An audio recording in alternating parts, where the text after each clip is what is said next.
একটা মানুষকে পাথর মেরে হত্যা করা হয়েছে। আমি প্রশ্ন করতে চাই, বিএনপির এত শক্তি কিভাবে এবং কোথা থেকে এলো যে তারা এইভাবে জনসম্মুখে মানুষকে পাথর মেরে হত্যা করেছে? তারা কি জবাব দিতে রাখে না?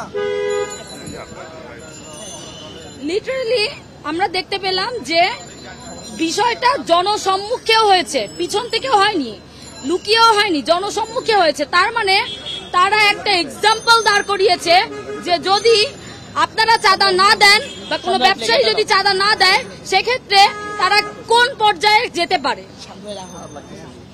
এবং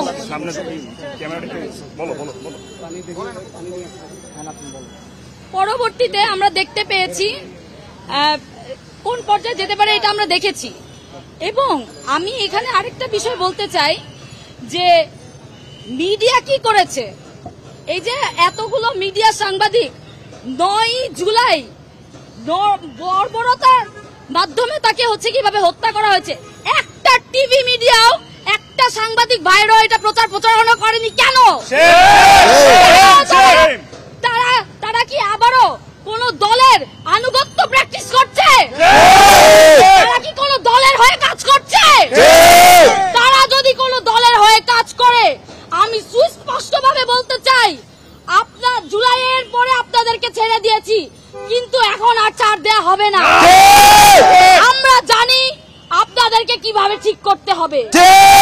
আমাদেরকে বাধ্য করবেন না যেন আপনাদেরকে আপনাদের সংস্কারেও যেন আমরা আপনাদের সংস্কারের জন্য আমাদেরকে নামতে বাধ্য করবেন না।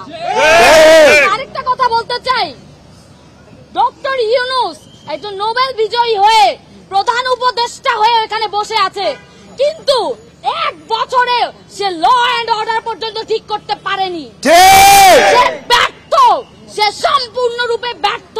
আমি প্রশ্ন রাখতে চাই সে কি করছে, এবং বলতে চাই যদি আপনি এখনো ভাজা সোজা না করে দাঁড়ান এবং যদি কঠোর ব্যবস্থা না নেন এবং দায়িত্ব না নেন, আমরা আপনাদের উদ্দেশ্যে রওনা হব। 1 বছরে কি করেছেন